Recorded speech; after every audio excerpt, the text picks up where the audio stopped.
ይህ መጽሐፍ እንግዲህ ከዚህ በፊት ጀምሬያለሁ። በአለማየሁ ደመቀ የተጻፈውን ዮቶር የሚለው መጽሐፍ ነውና በጣም ብዙዎቻችሁ እንደወደዳችሁ ታይቻለሁ። እንደው ክፍል 2 ትንሽ ነገር ብትጨምርልን ብላችሁኛልና እንደው ትንሽ ነገር ልጨምርላቸው ብዬ ነው የመጣሁት እና የሁሉ ነገር መጥቶ ረጅም መንገድ ከተጓዙ በኋላ አሁን ከባድ የሆነ ነገር የሚፈጠርበት ሲን ነው። ምን ይላል? እንዲሁ መንገድ ላይ እየሄዱ አንድ ከተማ እየገቡ ነውና እንደውም ግን ሳልጠይቅ ይሄን ሁሉ መንገድ አብሬ መጥቼ አህያው ላይ ጫንከው ምንድን ነው ብሎ ይጠይቋል። ካሁኑም እዚህ አህያ ላይ ጫንኩት ወርቆች ነው ይሏል። ይደነግጣል። ምክንያቱም ጫካ አድሯል። ከተማ ሲሄዱ እንደዛም ብሎ አላሰብም። አንድ በጣም የሚያስፈልገው ሰው አለ ለዛ ነው ይሄንን አህያ ይዤ የሚሄደው ብሎ አህያውን ይመታውና አህያውን እንዲሄዱ ያደርገዋል። አህያው እነሱ ከሚሄዱበት አቅጣጫ ወደ ቀኝ እንደታጠፈ ይናገራል። እነሱን ቀጥ ብሎ መሄድ ጀምራል። ጸሐፊው ግራ ገብቶታል። እስካሁን ድረስ ወርቅ ነው እጃቸው ላይ ነበረው፣ ምንም አልመሰለውም። ደግሞ ወርቅ እንደሆነ ከተነገረው በኋላ አህያውን በቃ መታት ሄደች። አህያው በቃ እንዴት ነው ሌላ መንገድ ሄደች። እነሱ በሌላ መንገድ ነው ጉዞ እየጀመሩ ያለ። ተደናግጦ ግን ያለው አማራጭ አህያውን ወጪ ሳይከተል ካህኑን ነው ካህኑን ብሎ ይሄዳል። እንግዲህ ለአንዳንዶቻችሁ አህያውን ልትከተሉ ትችላላችሁ። ጥያቄ ምልክት እናንተ ታውቃለህ። እና እዚህ ግራ መጋባት ውስጥ እንዳለ ልክ አሁን ያልኳችሁ ከተማ ውስጥ ሲገቡ አሁንም ካህኑ ሌላ የሚያስደነግጥ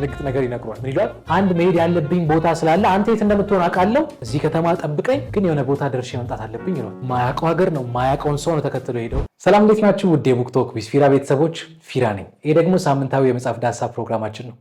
በዚህ ፕሮግራም የተለያየ ሀሳብ የሚያነሱ በሀገር ውስጥ እንዲህ በውጭ ሀገር ጸሐፊዎች የተጻፉ መጽሐፍቶችን ዳሰሳ እናደርጋለን። ዛሬም እንደተለመደው በአዲስ ሀሳብ በአዲስ መጽሐፍ መጥቻለሁ። መጽሐፍ እንደምትወዱት አልጠራጠርም። አብራችን ቆዩ። ለዛሬ ፕሮግራም እንድናየው የመረጥኩት መጽሐፍ ይህ መጽሐፍ እንግዲህ ከዚህ በፊት ጀምሬያለሁ። በአለማየሁ ደመቀ የተጻፈውን ዮቶር የሚለው መጽሐፍ ነውና በጣም ብዙዎቻችሁ እንደወደዳችሁ ታይቻለሁ። እንደው ክፍል 2 ትንሽ ነገር ብትጨምርልን ብላችሁኛልና እንደው ትንሽ ነገር ልጨምርላቸው ብዬ ነው የመጣሁት። መጽሐፉን እንግዲህ ያላያችሁ ሰዎች ካላችሁ ከስር በምታዩት የሶሻል ሚዲያ አማራጮች እየገባችሁ ልታዩ ትችላላችሁ። እንደው ግን ለሀሳብ ትንሽ ነገር ልከልስላችሁ። መጀመሪያ መጽሐፉ የሚጀምረው ጸሐፊው እንግዲህ ስለ ራሱ ለማውራት ነው። አሁን እዚህ መጽሐፍ ላይ ያለው ልቦለድ ላይ ያለውን ካራክተር ወይ ገጸ ባህሪ ጸሐፊው እያልኩኝ ልግለጸው ለማብራራት እንዲመቸኝ። ጸሐፊው እንዴት ነው የከተማ ህይወት አሰልችቶት አድክሞት ለብቻው አንድ ጸጥ ያለ ገጠራማ አካባቢ ቁጭ ብሎ እንደጀመረ ታያላችሁ። እንግዲህ ሀሳቡ ከዛ ነው የሚጀምረው እና የከተማ ህይወት አሰልችቶታል። እዛ ሰላም አለ። ከራሱ ጋር ጊዜ ለማሳለፍ ነው የሄደው እና ከራሱ ጋር እያሰበ ብዙ ሀሳቦች እንደሚያስብ ታያላችሁ። እያሰበ ቁጭ እያለ በመሃል አንድ ሰው አህያውን ይዞ አጠገቡ ቁጭ ይላል እና አህያውን አሰማርቶ አጠገቡ ቁጭ አለ። ሰላም ይለዋል።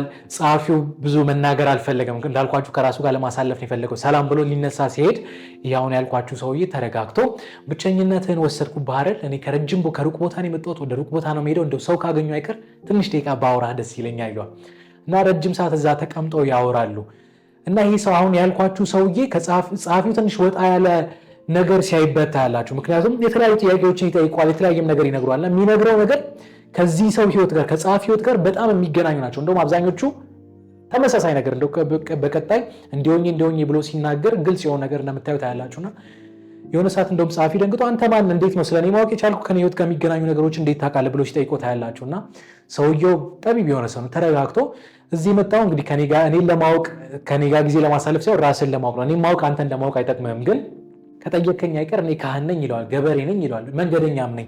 አንተ ግን ከፈለክ የመጽሐፉ ርዕስ ዮቶር ብለህ ልጠራኝ ትችላለህ ይለዋል። እና ዮቶር የሚለው እንግዲህ የመጽሐፉ ርዕስ ከዛ ነው የወጣውና በጣም ብዙ ነገሮችን ያወራል። ጸሐፊ በመሃል እየተሰበረ የልቡን ሀሳብ ለሰውየው ይነግረውና አሁን ዮቶር ለሚባለው ሰውዬ ማለት ነው። አንዳንዴ ካህኑ አንዳንዴ ዮቶርም እያልኩት ልገልጸው እችላለሁ። ከዛ የሆነ ሳለ ከባድ የሆነ ጥያቄ ይጠይቋል። ምንድን ነው የጠየቀው? ሳይ የከተማ ህይወት ረብሿል፣ ውስጥ ሰላም አይደለም። የምትፈልገውን ሰላም፣ የምትፈልገውን መረጋጋት፣ የምትፈልገውን የውስጥ መልስ ማግኘት ከፈለክ የከተማን ህይወት ጥለህ ተከተለኝ ይሏል። ጥለህ ተከተለኝ ሲለው እንደው ለአንድ ለሁለት ቀን አብረኝ ውጣ አይደለም፣ በቃ እዛ ያለውን ቤተሰብህንም ጥለህ አብረህ ከኔ ጋር ሂድ ነው። እና ጸሐፊው ይህን ጥያቄ ከቀረበለት በኋላ ካህኑ አሁን ያልኳችሁ አንድ ደስ የምትል ጥቅስ ይጠቅሷል። ጓዙ ሸክሙ ያነሰ ካሰበው ቀድሞ ደረሰ ብሎ ነግሮት ምንም ሳይለው ተነስቶ ይሄዳል። እንግዲህ ተከተለኝ ብሎታል። እና አስቡት በሱ ቦታ ብትሆኑ ምን ልታስቡ እንደምትችሉ፣ ምን አይነት ስሜት ውስጥ ሊሆን እንደሚችል። ግን ጓዙ ሸክሙ ያነሰ የሚለው ነገር አይምሮ ላይ ስለቀረ የከተማን ህይወት ጥሎ የማያውቀውን ሰው ይከተሏል። የት እንኳን እንደሚሄድ የማያውቀውን ሰው ማለት ነው። እና እዛ የመጀመሪያው ቪዲዮ ላይ አንድ ነገር ጠቅሼ ነበር። እኔ እናንተም በሆን የምጠይቀው ጥያቄ ለምንድን ነው የከተማ ህይወት የገነባችሁትን ነገር እንዲጥላችሁ የሆነ ነገር አሰልችቶኛል ተብሎ እንዴት ተትተው ይኬዳል ብላችሁ ከጠየቃችሁ ክፍል 2 ላይ አንድ ከባድ የሆነ ትልቅ የሆነ ስም ይጠራል ብያችሁ ነበር። ይህ ስም እድላዊት የሚል ስም ነው። እና እድላዊት ሲያወራ እድላዊት ማለት በጣም የዋ ባለራዕይ የሆነች ትጉ የሆነች ሴት ናት ይላል ጸሐፊው። ከዛ በፊት ስለራሱ ያወራ እሱም ራሱን በዛ መንገድ ሲገስታ እኔም ባለራዕይ ነኝ፣ መስራት የምፈልገውን ነገር አውቃለሁ፣ ይሄን መስራት ፈልጋለሁ ይልና ግን በመሃል እንደሱ ተመሳሳይ ራዕይ ያላት ፍላጎት ያላት እድላይት የምትባል ልጅ ያገኛል። ስለዚህ ለእድላይት ብሎ ለፍቅር ብሎ የራሱን ህይወት ትቶ ለእሷ መኖር እንደጀመረ ታያላችሁና በጣም ብዙ ነገር ያደርግላታል። ምን ይላል ግን ደግሞ እድላይት ነገሮች እየተስተካከሉ ሲመጡ ሌላ ውጪ ማየት እንደጀመረች ታያላችሁ። አንድ ላይ ነበር የሚኖሩት ግን ውጪ ማየት እንደጀመረች ሌላ ጓደኛ እንደያዘች መጽሐፉ ይናገራልና ይሄ ነገር በጣም መሮታል፣ አሰልችቶታል። እሱ እያለ አንዳንዴ እንደውም ከሌላ ጓደኛው ጋር ስታወራ እንደነበር ይናገራልና ይሄ ሁሉ ነገር ተደራርቡበት ውስጡን ሲያደምጠው ዓላማውን መቶ ሲጸጽተው ይሄን ማድረጉ ይሰጠው ደግሞ ማድረግ ነበረብኝ ያለ ራሱን ሲወቅስ ይሄ ነገር ተደራረበትና ከራሱ ጋር ጊዜ ለማሳለፍ ነው ወደዛ ሄደውና ከካህኑ ጋር ይሄዳሉ። መንገድ ላይ በጣም ብዙ ነገር ይፈጠራል። ረጅም መንገድ ርቀዋል፣ የተለያዩ ቤቶች አድረዋል። ዛሬ ላውራቸው ወደ መፈልገው ታሪክ ስመጣ ረጅም መንገድ ከካህኑ ጋር ሄዷል። እንግዲህ ያንን ሲሪየስ ካያችሁት አንድ ሁለት ቤት ገብቶ እንደነበር ታያላችሁ። የመጀመሪያው አንድ ሼህ የነበረበት ቤት ገብቷል። እዛ አብረው አደሩ። ያው የገጠር ሰው እንደምታውቁት የመሸብንን እንደር ወይ ብሎ ሲጠይቁ አብዛኞቹ ሲያስገባቸው ቤተ እግዚአብሔር ነው ኑደሩ እያሉ ነበር ሲያሳድሯቸው የነበሩ። ከዛ በፊት ግን 2 ቀን ጫካ ውስጥ እንዳደሩ ታያላችሁ። ከዛ የሆነ ቤት ደግሞ ገብቷል። አንዲት አመመች እናት ቤት ገብተው ነበር። ከዛ ደግሞ አንድ ልጅ መውለድ ያልቻለች ሴት ባለትዳር ነች፣ እሷ ቤትም ገብተው ነበር። ብዙ ነገሮች ተፈጥሯል እና የሁሉ ነገር መጥተው ረጅም መንገድ ከተጓዙ በኋላ አሁን ከባድ የሆነ ነገር የሚፈጠርበት ሲን ነው። ምን ይለዋል? እንዲሁ መንገድ ላይ እየሄዱ አንድ ከተማ እየገቡ ነውና እንደውም ግን ሳልጠይቅ ይሄን ሁሉ መንገድ አብሬ መጥቼ አህያው ላይ ጫንከው ምንድን ነው ብሎ ይጠይቋል። ካሁንም እዚህ አህያ ላይ ጫንኩት በጣም እንደምታየው በጣም ትልቅ ምንድነው ትልቅ የታሰረ ነው፣ እዚህ አህያ ላይ ጫንኩት ወርቆች ነው ይሏል። ይደነግጣል። ምክንያቱም ጫካ አድሯል። ከተማ ሲሄዱ እንደዛም ብሎ አላሰብም። አንድ በጣም የሚያስፈልገው ሰው አለ፣ ለዛ ነው ይሄንን አህያ ይዤ የሚሄደው ብሎ አህያውን ይመታውና አህያውን እንዲሄዱ ያደርገዋል። አህያው እነሱ ከሚሄዱበት አቅጣጫ ወደ ቀኝ እንደታጠፈ ይናገራል። እነሱን ቀጥ ብለው መሄድ ጀምራል። ጸሐፊው ግራ ገብቶታል። እስካሁን ድረስ ወርቅ ነው እጃቸው ላይ ነበረው፣ ምንም አልመሰለውም። ደግሞ ወርቅ እንደሆነ ከተነገረው በኋላ አህያዋን በቃ መታት ሄደች። አህያዋ በቃ እንዴት ነው ሌላ መንገድ ሄደች፣ እነሱ በሌላ መንገድ ነው ጉዞ እየጀመሩ ያሉት። ተደናግጦ ግን ያለው አማራጭ አህያውን ሳይከተል ካህኑን ብሎ ይሄዳል። እንግዲህ ለአንዳንዶቻችሁ አህያውን ልትከተሉ ትችላላችሁ፣ ጥያቄ ምልክት እናንተ ታውቃለህ። እና ከዚህ ግራ መጋባት ውስጥ እንዳለ ልክ አሁን ያልኳችሁ ከተማ ውስጥ ሲገቡ አሁንም ካህኑ ሌላ የሚያስደነግጥ ነገር ይነግሯል። ምን ይላል? አንድ መሄድ ያለብኝ ቦታ ስላለ አንተ የት እንደምትሆን አውቃለሁ፣ እዚህ ከተማ ጠብቀኝ፣ ግን የሆነ ቦታ ደርሼ መምጣት አለብኝ ይሏል። ማያውቀው ሀገር ነው፣ ማያውቀውን ሰው ነው ተከትሎ ሄደው፣ ግን ብዙ አይቆይም ብሎ ስላሰበ እሺ ይሏል። ካህኑ በሌላ መንገድ ሄዳል። ሰውየው አሁን ያልኳችሁ ጸሐፊው ቁጭ የት ነው ሄድ እንዳለበት ግራ ገብቶታል። እና ቢጠብቅ ሰዓቱ ይሄዳል፣ ይመሻል። የሚያድርበት ግራ ስለገባው ያው ከተማ ውስጥ ነው፣ እንደድሮ ጫካ አያድርም። ያው ጫካ ያው የደፈረው ካህኑ ስላለን የከተማ ልጅ ነው። ቢጠብቅ የሚመጣ ነገር ስለሌለ የዛን ቀን አማራጭ ስላልነበረው ቦይ ውስጥ እንዳደረ ይናገራል። አንድ ቦይ ውስጥ ያድራል፣ ይነጋል። ስቲል ካህኑ የለም። እና በጣም ስለራበኝ ይላል መጽሐፉ ላይ፣ በጣም ስለራበኝ የሆነ ነገርማ ማድረግ አለብኝ ብሎ እያሰበ አንድ ገበያ ይገባል። ገበያ ሲገባ ለምን የጭነት ስራ እየሰራው ቢያንስ ቁርሴን አልችልም ይልና እያየ አጋጣሚ አንድ መላጣ አጠር ብሎ መላጣ የሆነ ሰውዬ አንድ ሸክም እያሸከመ ሲሄድ ያለና አንድ የተቀመጠ ሸክም አለ። ሄዶ ጋሽ ሸክሞትን ላንሳለት ወይ? ሰውየው ምሽ ጫንልኝ ይለዋል።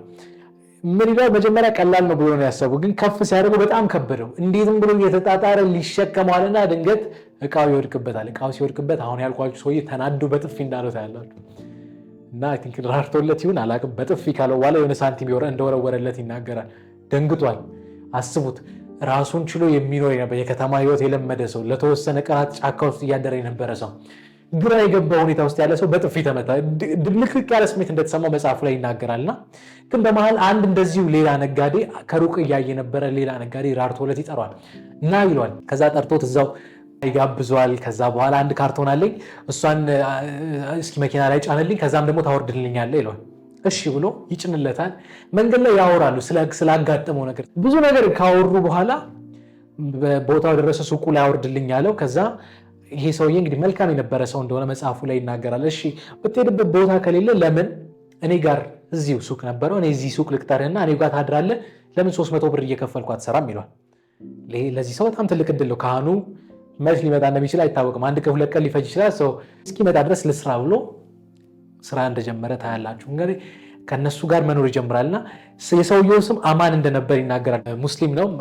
ሌላ ሚስት አለችው ሊዲያ የምትባል እሷ ሙስሊም ነች። እና በጣም መልካም የሆኑ ቤቱ ደግሞ በጣም ሰላም የሞላበት በጣም ደስ የሚል ቤት እንደነበረ ይናገራልና ይሄዳል። ይሄ ነገር አሁን 2 ወር እየሆነ ነው፣ 3 ወር እየሆነ ነው። በጣም ብዙ ወራት እየተቆጠሩ ነው። ስቲል ካህኑ የለም።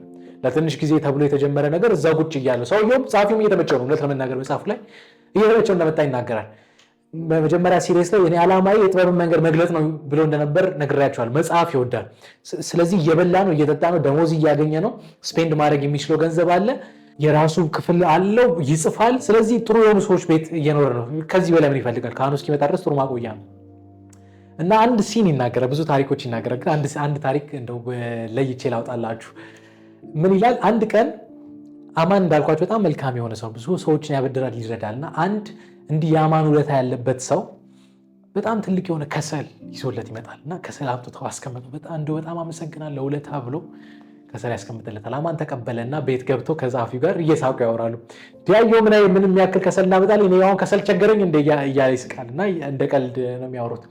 እና ጸሐፊው ሱቅ ይሰራ ነበር። እና አጋጣሚ አንድ ትልቅ አሮጊት አይቷል። በተለይ ሰፈር ውስጥ ብዙ ጊዜ የምትመላለስ አሮጊት። እና እውነት ነው ይሄ ነገር ለአንተ ላይጠቅምህ ይችላል፣ ግን ለዚህች አሮጊት እንደው ካልጠቀመ ብንሰጣት ደስ የሚላት ይመስለኛል ብሎ ደስ የምትል ኮት ይናገራል። የአንድ ነገር ዋጋ የሚወሰነው የዛ ነገር አይነት ወይም ደግሞ የዛ ነገር ብዛት ላይ ሳይሆን ያ ነገር እጁ ላይ የገባ ሰው ላይ ነው። አንድ ነገር ለአንድ ሰው ተራ ሊሆን ይችላል፣ ርካሽ ሊሆን ይችላል። ሌላ ሰው ጋር ግን በጣም ትልቅ እድል፣ በጣም ውድ ሊሆን ይችላል። ስለዚህ እንስጣት አለው። እና አማንም ደስ አለው። እንዲህ ከሆነማ ዓርብ ዕለት ዱዓ የምናደርገው እሷ ቤት ነው ብሎ ጸሐፊው እንግዲህ ሙስሊም አይደለም፣ አማን ሙስሊም ነው። እሷ ጋር ነው ዱዓ የምናደርገው ብሎ ቡና ይዘው ስኳር ይዘው እሷ ቤት እንደገቡ ይናገራሉ። ከዛ ከሰል ይዘው ሄዱ። ሴትዮዋ በጣም ደስ አላት። በኋላ የሞተባት ሴት ናትና ትልቅ ሰው ናት በእድሜ። ድሮ በቃ ባሌን አስታወሳችሁኝ፣ ድሮ ሲመጣ ከሰል ይዞልኝ ይመጣ ነበር ብላ ትናገራለች። እና በመሀል ግን አንድ መጽሐፍ አገኘሁ ይላል። አይ ቲንክ ደ ፋውንቴን ሄድ የሚባል መጽሐፍ ይመስለኛልና ቁም ሳጥን ላይ ተቀምጦ ነበር። እማማ እንደው ይሄ መጽሐፍ ሊሆን እንዲያሉ ብሎ ይጠይቃል። በጣም የወደው መጽሐፍ እንደነበር ይናገራልና እያየ እማማ ያነባሉ እንዴ ብሎ ሲጠይቁ እሷቸው አልነበረም ሲያነቡ የነበሩት። እዛ ቤት ውስጥ አንድ ዝምተኛ የሆነች እንቁጣጣሽ የምትባልች እንደነበረች ይናገራል። እንቁጣጣሽን አያት። በጣም ቆንጆ የነበረች ነች፣ በጣም የተረጋጋች፣ በቃ አንባቢ ሰው ስታስቡ የምታስቡት አይነት ሰው የለም፣ እንደዛ አይነት ሰው ነበረች እንቁጣጣሽ።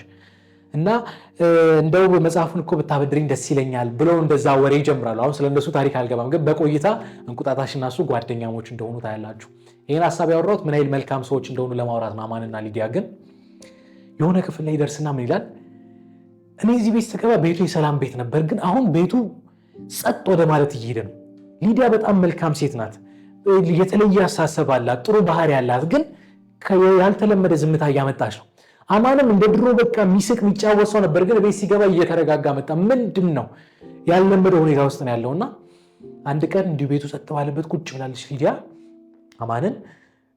አማን እንደው እስከ መቼ እየዋሸኝ እስከ መቼ ዝም እያልከኝ ትቆያለህ? ለምን እውነቱን አትነግረኝም? ትላለች። አማንም ገብቶታል። ለካ እንግዲህ መጽሐፉን ስታዩ በደንብ ሀሳቡን ትረዱታላችሁ። ለካ አማን ከሊዲያ ውጪ ከሌላ ሰው ጋር ሌላ የፍቅር ግንኙነት ጀምሯል። እና ሊዲያ ይሄን ነገር አውቃለች ወር ታውቃለች። ለትንሽ ጊዜ ይዘዋለች።